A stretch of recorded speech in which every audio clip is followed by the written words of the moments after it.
Hello guys, this is Caesar Creates and welcome back to my channel. I cannot believe that today we will finally finish the wildcat house in the Elm Hill City Zoo. We are building the habitat for the last cat in this house, and this is of course the Caracal from the new Grasslands animal pack.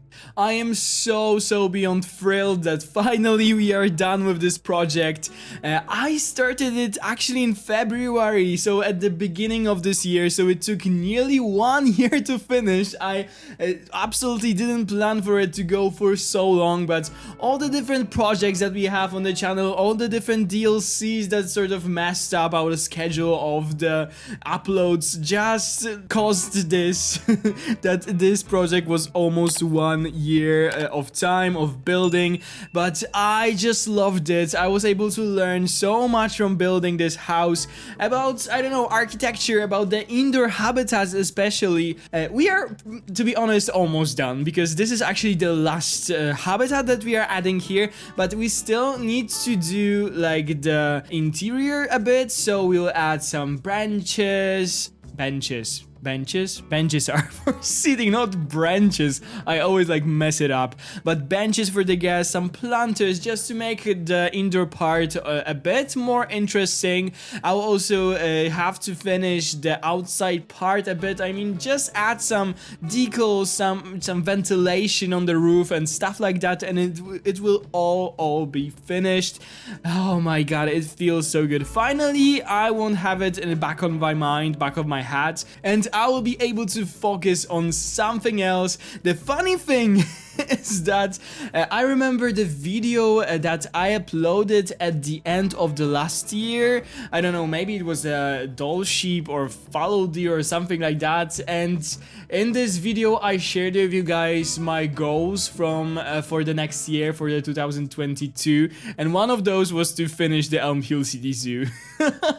Oh my god, I was so wrong. We couldn't even finish one house during this time, but yeah, we were able to add so many of the DLC's animals though, and we will continue to do that. This is the animal from the Grasslands DLC. We will also be adding the other ones very shortly. I am not sure if I will be able to add any new animals to this zoo before Christmas. Probably I will do it after, because I have some other like interesting and somehow different things planned for the next week when it comes to the channel, and then there's Christmas, holidays, so I plan to take several days off and then we'll be back to Elm Hill City Zoo. But yeah, next week we'll have something totally different. I'm not spoiling anything, but keep your eyes open.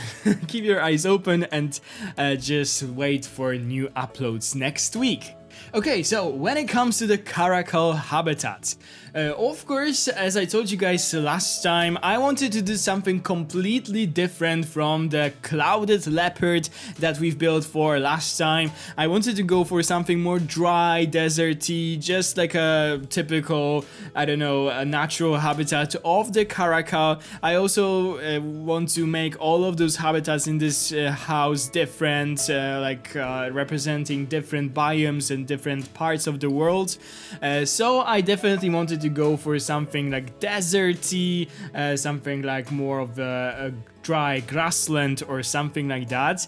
And let me just tell you that I struggled with this habitat a bit. You cannot see this in the speed build because right when I started to actually build the thing that you see, I already knew what I wanted to create, but it was a lot of deleting stuff at the beginning. The most thing that I struggled with was the light in this habitat. This is a nightmare for me when you have to build a habitat and the sun is just, you're just building against the sun, so it's all dark. When you are looking at this rock wall that we've been creating since the beginning of the video, it is just so dark. There's no like sun shining on it. I just hate it because you lose all of the details of all the small cracks of the rocks and so on. This is something that we didn't have in the clouded leopard habitat because the sun was just directly shining on this wall and it looks so amazing,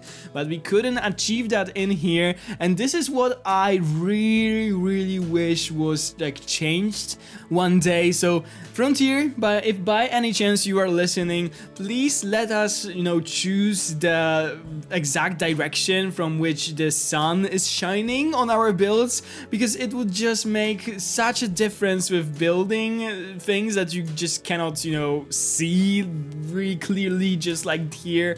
Or I don't know, sometimes it's very hard to take nice screenshots because of the sun, because everything being shadows. So yeah, this is why I struggled. I also knew that this is the last habitat in the Wildcat house, and I wanted to finish this entire thing with a bang, so I really wanted to build something special.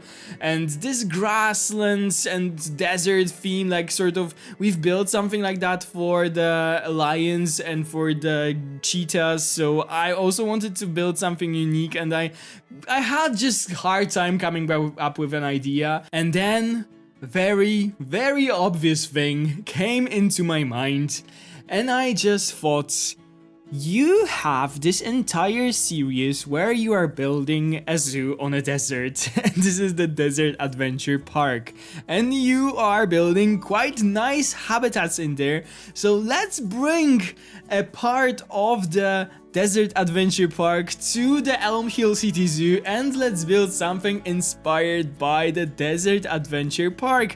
And this is basically what I went for in here. So if you guys are following that series as well, I know that there are some people who really enjoy it. I know that there are also some people who only watch Elm Hill City Zoo, and it's totally fine.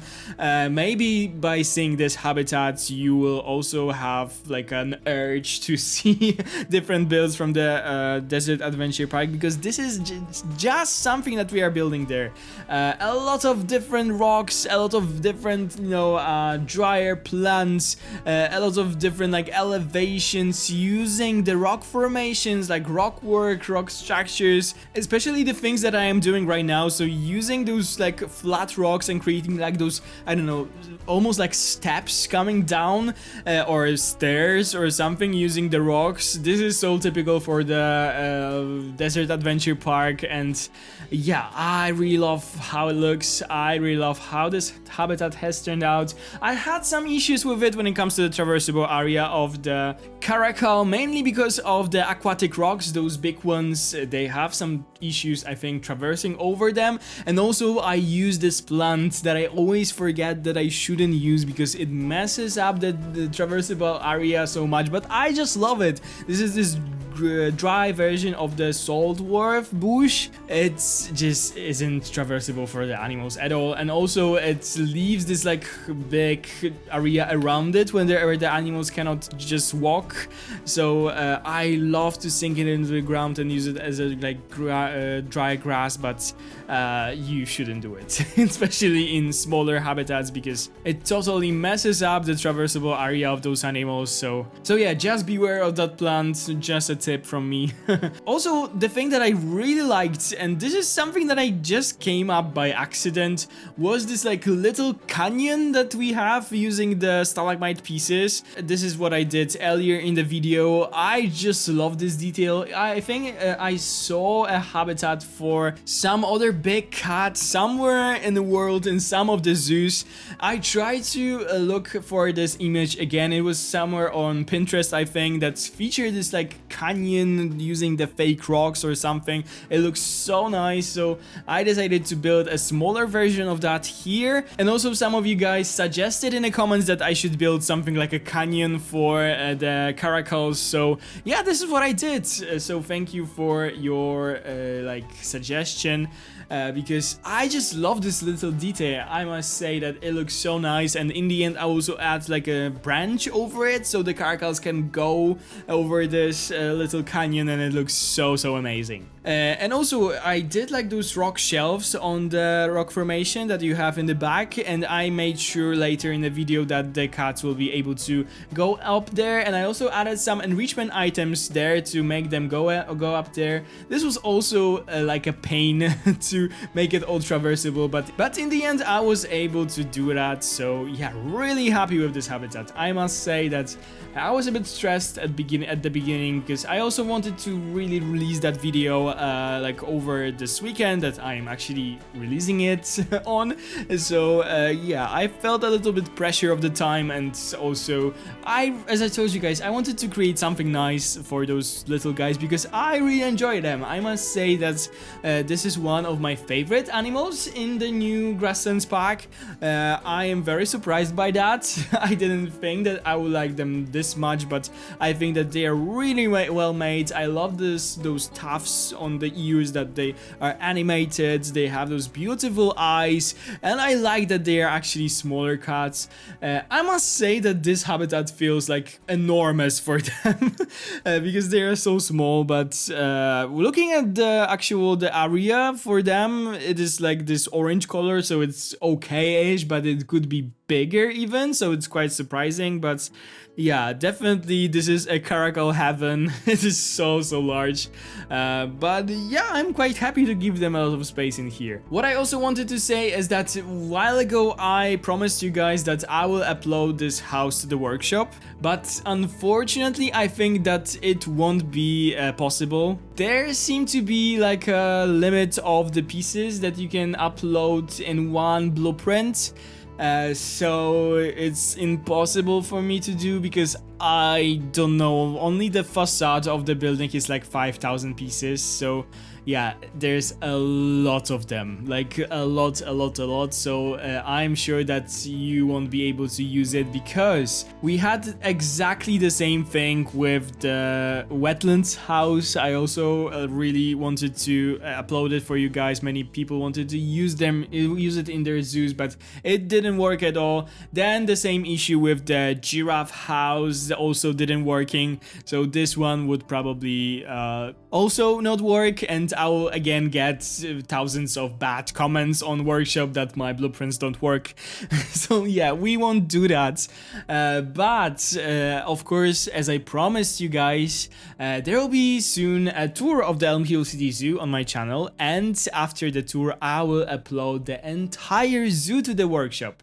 So what I am assuming is that when you go to the save file, I mean, you will download the Elm Hill City Zoo and then, you know, open it and then try to save those individual habitats or houses as blueprints. Then you should be able to move them into your other zoos, because I am able to do that. I am able to use the wetlands house, I am able to use the giraffe house in all of my zoos, but you guys cannot for some reason, probably the piece limit or something. It is always locked, or for some people the game just crashes when you want to you know, upload it to your own zoos. But by doing so, by, you know, downloading the Elm Hill City Zoo, then creating your own blueprints in it and then moving them to your other zoos, you should be okay. So this is the plan that I want to do.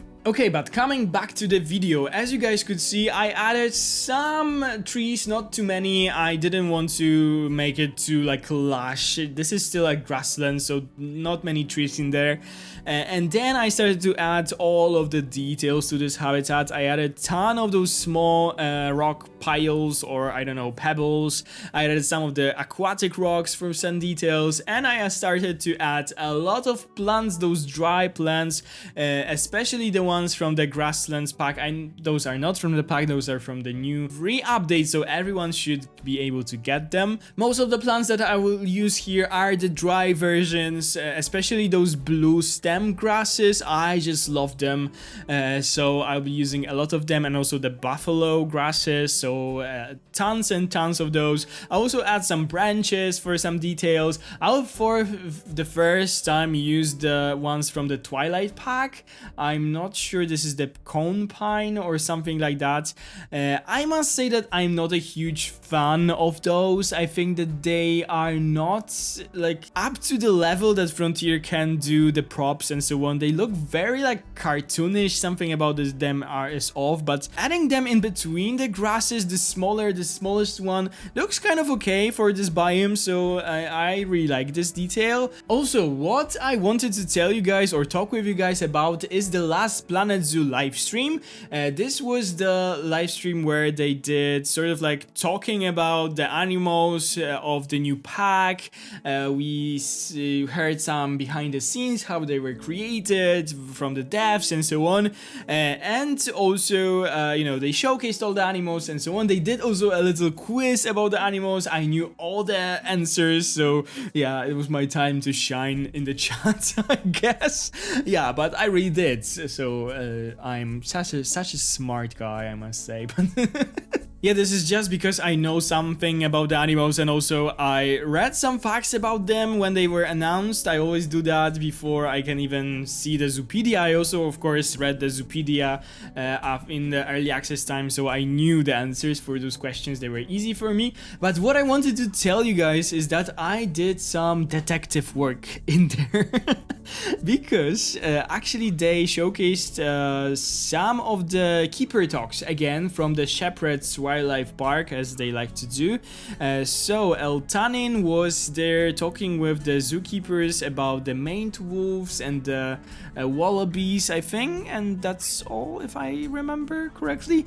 But what I noticed, my good eye noticed something, and this is to give you guys perspective on the timing of the DLCs and so on, because I see so many requests from you guys on the Planet Zoo channels and so on. Give us this, give us that. I would really like to see this animal, and I would really like to see that animal, and I want to this introduced to the game and so on. Just look at the outfits of Eltanin, like their haircut, their clothes and so on.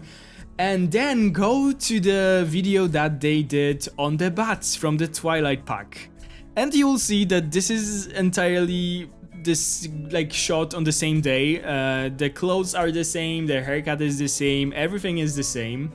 So, just to give you guys perspective, they know about those packs and they know what animals they were at. Like way before they are announced. They probably have like, I don't know, 2 next packs figured out. I think that it was shot maybe in September, maybe August, something like that. So just to give you guys perspective, it's if you want something and you write to them, you won't get it in the next pack, because the next pack is probably almost done, or they are just, you know, working on the animal models or finishing some stuff and they already know what's in there. So yeah, just something that I noticed and I wanted to share with you guys. What I also added to this habitat are different branches, different dead trees. I also added tons of decals, and I used them as those, I don't know, sand patches or something like that. When you change the color of this moss decal to this beige one, you get this really nice like sandy thing. So this is what I wanted to add. This time I won't show you creating the indoor part. I mean, the whole entire habitat is indoor, but the indoor part, I mean the backstage part, because this is the same thing that we did for the clouded leopard. So if you haven't seen that episode and you like to see how I create those things, definitely go back to the last one. Okay guys, and this is all that I have for you in this video. I hope you enjoyed our little quick speed build today. For at least for my standards, it is very short. If you did, please consider to subscribe to my channel, ring the bell if you want to be notified every time I upload a new video, and leave a big thumbs up under this video. And definitely let me know down in the comments what you think about this habitat, and if you are as excited as me that the Wildcat house is almost finished. Thank you guys so much for watching. One thing, if you would like to support the channel a little bit extra, you can do it with the join button down below. So yeah, that's all. Thank you guys for watching. Have a wonderful day, and I'll see you in the next one. Bye guys.